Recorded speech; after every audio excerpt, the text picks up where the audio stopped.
So we know that cities can provide many good things, sometimes bad things. The good things we want more of are things like inclusiveness, resilience, sustainability, interactivity, dynamism. But in settings like this, it's not enough to just give a list of all the things we want. We need to be precise about how we might get to those things. We refer to the Marron Institute as the Marron Institute of Urban Management because providing good outcomes in cities is a management challenge. And management involves setting priorities and making trade-offs. So what I'm going to try and do today is talk about some of the evidence we have about what the priorities should be. And I'll say that some things are more important than other things. You might have a particular issue about urbanization you think is particularly important, and you may be disappointed if I don't say that yours is the most important. And I might be wrong, but the only way we're going to make progress is if we start to make statements that might be wrong instead of give platitudes that we can all agree with. So, with that as the introduction, let's step back and note that the obvious force that drives human progress is technology. Technology is proceeding at faster paces because we interact on a much larger scale. If we had to continue to live the way we lived during the Pleistocene in bands of about 100 people, we would not be making very fast technological change. But in a world where we can potentially interact through trade, knowledge sharing with billions of people, new ideas come very quickly and we can all take advantage of those ideas. So it's the scale of interaction that's driving technology. Now, the neglected force behind human progress are rules. And our rules for how we interact with each other have been evolving as quickly as our technology. They have to, because as new technologies emerge and we find new ways of living and interacting, we have to have different kinds of rules to govern those interactions with each other. So urbanization presents an opportunity in the sense that it's giving billions of people around the world the chance to move into cities, which are the hubs, which will then connect them into this multi-billion person network of innovation and new opportunity. But there's another sense in which I think urbanization presents a really important opportunity, which is that governments are the key drivers of changes in rules. They're not the only force driving rules, because many of our rules are encoded in social norms and operate through a different kind of dynamic, but governments are still essential for enforcing certain kinds of rules. In cities, when we first moved into them, some of the downsides were things like pestilence, disease, shorter life expectancy when we first moved into cities. Governments were the key to preventing that kind of unnecessary loss of life. And crime is another problem, which is a much harder thing to control in a very large city than in a traditional society. I'll come back and talk about crime in a minute. So the more subtle sense in which urbanization is an opportunity is that cities are the level of government that seems to be most innovative right now. They're the levels that are innovating in terms of changing the local rules and enforcing those rules, providing complementary services like policing service that are essential for the enforcement of rules. Cities are where the innovation and the implementation, the discovery, the experimentation in rules is taking place most rapidly. Now, we live in a particularly unusual context because that kind of innovation in rules is particularly valuable in the stage where you're actually expanding the built area of cities. When you're laying out new places where people can live, you can do things that you can't do once you've got a population and certain expectations about how things should operate. So in this expansion phase that we're still going through, we have a uniquely rich set of opportunities to experiment with our rules. Then looking ahead, or thinking about places like Europe and the United States, where we've largely completed this expansion process, we want to think about how do we keep rules and the implementation of those rules innovative, efficient in this second stage, the stage where the focus shifts from expansion to efficient service delivery. So let me talk first about the expansion phase. The rough numbers here are as follows. In 100 years, there will be about 5 billion more urban residents in the developing world than there are now. There are about 2.5 billion at the moment. So if all we did was just let the existing cities grow, we'd need a tripling in the population of all the cities in the developing world. And think about what that means. That means a tripling of Lagos and Bangkok and Rio. And the challenge this presents is non-trivial. This expansion will require expansion in the built area of cities. Cities in the developing world are already relatively dense. As income grows, they will become less dense, more like the densities we see in Europe and the United States. So the built area of cities in the developing world will have to increase as more people move in and as density goes down. The way that this could play out is somewhere on a spectrum between the establishment of new favelas in a place like Rio, or the development of cities that look like Manhattan. I'll talk about this map of Manhattan in a second. The difference between favela expansion versus the kind of planned expansion that we had in Manhattan is one which will persist for centuries into the future. The decision that will be made as we make room for these 5 billion people, one of the most fundamental and persistent decisions we'll make is how much space do we allocate for public space? The space that we use for mobility and interaction. Literally the space that we use right now for roads and sidewalks. How much land do we devote to that purpose, set aside for that? And how much do we set aside as private land where individuals can decide what they want to do with it? In a favela, typical favela like the ones in Rio, there's something like 5% of the land devoted to public space and mobility. In Manhattan, it's about 30% of the land. And this is not counting the parks. If you include the parks, it's about 36% of the land is public space. But just the roads and the sidewalks use 30% of the land in, say, Midtown Manhattan.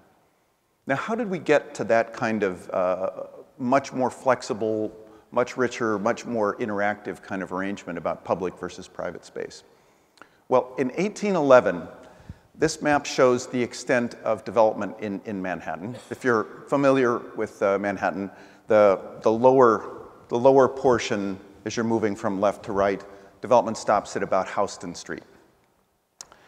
City leaders in 1811 said, we can tell that our city's going to get bigger. We can tell that the somewhat haphazard development that took place in lower Manhattan didn't leave enough room for mobility. So they set a plan, the Commissioner's Plan of 1811, which used eminent domain to take the land for all of the streets and all of the avenues in the rest of the island. So if you move from lower Manhattan to the area that extends up through Midtown, they surveyed, staked, and set aside as public space all the land for the streets and avenues. And they did this going all the way from Houston up to 155th Street. It took more than 100 years to actually build all of those streets, but it was an astonishingly forward-looking decision by the city leaders, and we benefit enormously in Manhattan from the decisions that they made. It was also a decision that did not require extensive expertise, and it was not a complicated set of decisions. And it also reflected a clear set of priorities. The essential decision was to set what was the public space and then protect that, and then build out the infrastructure on an as-needed basis. They didn't worry about building codes. They didn't worry about water lines, sewer lines. They didn't have any idea how we'd actually use those streets today, but they knew that if they just reserved the public space and therefore defined the private space and created private space where individuals could freely come and build and live and work, that would create options that would lead to better outcomes, the kind of better outcomes that we enjoy today.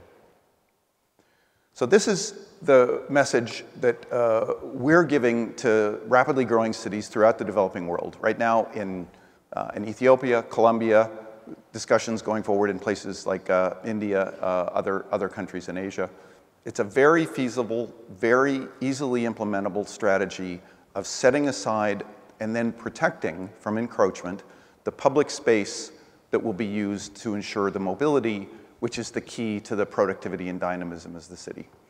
And if you put yourself in the shoes of a mayor who's going to go back to a city in the developing world, or if you are a mayor who's going to go back to the developing world, you should think about the #1 priority when you get to the office next week is how are you going to set aside the public space that will be needed in 10, 20, 50, 100 years to make life in your city better for your residents. It's humbling to look at this because this plan called for a 7-fold increase of the built area of Manhattan. We don't see many plans on this kind of scale, on this kind of ambition right now. And it's a shame because we live in a time where plans on this scale are urgently needed in the developing world. Now, the other way to create space for more people in the developing world would be to create entirely new cities, instead of just expanding the existing ones. 5 billion people, if you did it entirely with, you just kept the population of the existing cities constant, you could build 500 new cities of about 10 million to accommodate 5 billion people. So what can you do when you start with a brand new city? Obviously, you can set aside public space for future mobility, but there are other kinds of reforms that you can implement in a new city because, by definition, there aren't people there.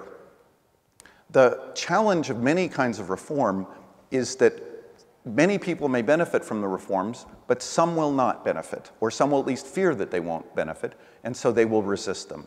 So reform always involves, reform in situ, always involves coercion and resistance that has to be overcome.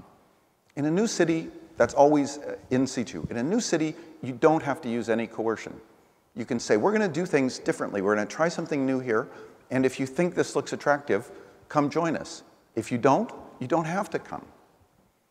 Shenzhen is a perfect illustration of the use of this kind of strategy. Shenzhen was essentially just a fishing village with essentially nothing there when Deng Xiaoping decided to make it one of the 4 special zones in China. And it actually benefited from being the one that was the least developed at that point. It grew in population very quickly to nearly 9 million people from under 100,000 between 1980 and 2010. So new cities can be developed, they can be very successful. As an indicator of success, income per capita in Shenzhen grew at 16% per year for more than 25 years. We've never in history seen that kind of increase in income per capita. And this was possible because in Shenzhen they tried a different set of rules. They said this will be the place in China, or one of the places, where we let foreign technology come in, we let foreign firms come in, we create a labor market. And it was phenomenally successful, not just for the people who moved into Shenzhen, but then also as a model which was very important in encouraging market reforms in the rest of China. Now, in other contexts, there might be a very different kind of reform you might want to undertake with a new city. When William Penn was establishing Philadelphia in Pennsylvania, the key reform was establishing the notion of a separation of church and state. An incredibly important decision and implementation in human history, but one which was very controversial, that was led to violence, had been the source of violence for centuries. So it could have been about religion and state, it could be about the market system, or look ahead. In the developing world, there will be opportunities now to use existing technology to propel vehicles with compressed natural gas, generate electricity with low-cost gas, do it at prices which are competitive with what you can do with other technologies now. But you could start a city that could ban the use of all solid fuels, all liquid fuels, be entirely based on gas. It would generate less carbon per unit of economic activity, assuming you manage the leaks, which is a perfectly reasonable challenge. And you could have the cleanest air in the developing world instantly through enforcement mechanisms that are much easier to implement than the very elaborate kind of procedures we use in some place like the LA Basin. So in different contexts, the reform you might try and implement will be very different. But in this window of time, when we have the chance to start new cities, because there's so many people who want to move into cities, we could undertake some reforms that in 100 years might be almost impossible to undertake once everybody is already in place. Now, let's switch from the expansion phase to the kind of management challenges we face in the United States and Europe, and that we'll face worldwide. We'll have to figure out how to deliver services efficiently at the level of the government. I mentioned that managing crime is one of the most basic, I would argue the most important function of city government. This graph shows the history of homicide in the United States. For reasons that we don't have time to go into, homicide started to increase in the 1960s, and all forms of violence and crime increased along with this. It was at a relatively high level from the 70s through the 90s, and then it started a very sharp drop through the 90s to the present. So we're now back down to levels of homicide like what we saw in the 1950s. This decrease in violence and crime is a sign of success that came almost entirely at the level of the city. But it's important to recognize that this is not, only a partially completed agenda. We have achieved 1950s levels of homicide, but we're doing it with levels of incarceration which are just intolerably, unsustainably high. Now, this is the data for the United States as a whole. If I show you the same data on a slightly shorter timescale for just the states, set aside federal incarceration, you see the same trend of the decline since the 90s in homicide and the increase in incarceration. But notice this. The black lines here are the data for New York State, and the data are collected at the state level, but this fundamentally reflects the trends in New York City. New York City has not only substantially reduced crime, but it has done so in the last 15 years in a way which is reducing the incarceration rate. So this is the illustration of the kind of innovative enforcement of rules, more efficient delivery of services that are capable at the level of the city. And we know something about how this came about. Part of it was an informed citizenry who, starting in the 1990s, started to demand action on crime, that we could no longer tolerate the levels of crime that we had in the United States. Then there was experimentation about how to bring crime down, and in New York, there was a particularly effective implementation of the basic idea of measuring the output of the service that you're trying to provide as a city agency, measuring the crime rate, measuring it frequently, as often as once a month, measuring it on a very small geographic scale, and then holding somebody accountable for making sure the crime rate comes down. In the words of George Kelling, who's someone who studied this for a long time, it was partly a question of just making sure that people did their jobs. The job of police was to keep crime down, and what they innovated with in New York City was ways to hold the police accountable and make sure they actually did their job. And recognized them for doing a good job, gave them the ability to innovate, try new things, recognize success, spread success, and then charge up the next hill. Now, why do I say this is the most important challenge to manage? If you don't manage this challenge, your city will start to decline. New York lost population during the 90s, the 80s and 90s, when crime was very high. This is a picture of density of cities. The solid line gives you the average density from the city center for large metro areas in the United States. The two lines with squares and X's show you the pattern for Detroit. And what it emphasizes is that the problem in Detroit is not a problem in the metro area as a whole. This is not something you can explain because the whole metro area depends on cars and cars got into trouble.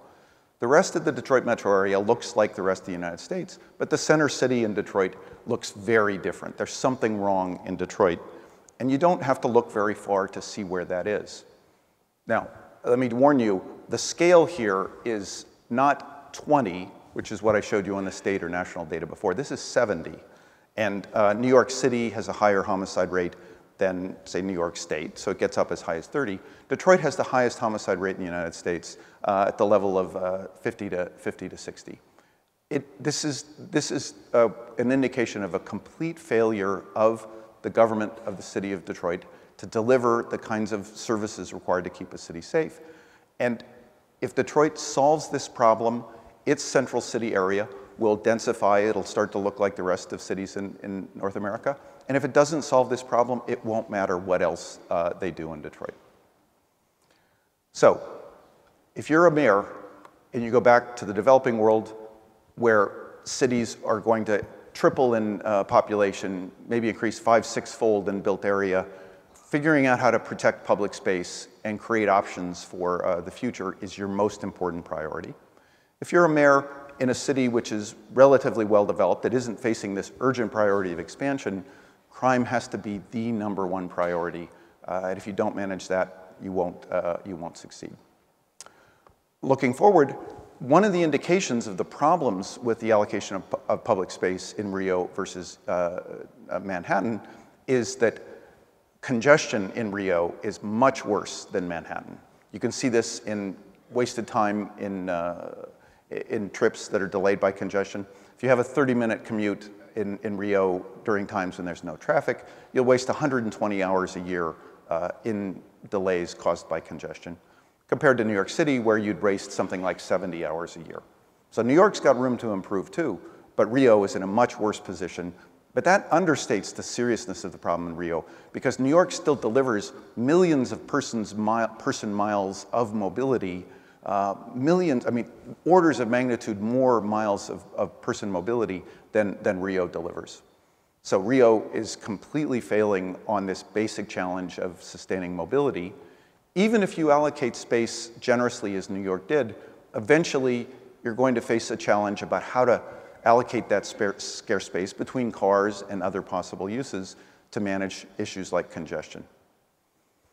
So based on the data, based on analysis of what we see around the world, we can start to specify the priorities that cities should face and city leaders have to address. They have to expand. They have to provide enough public space in the beginning when they expand. Eventually, as they succeed, they'll have to start to restrict the uses, or at least allocate the uses of that public space once it becomes scarce relative to the demand for trips that people will have in that city.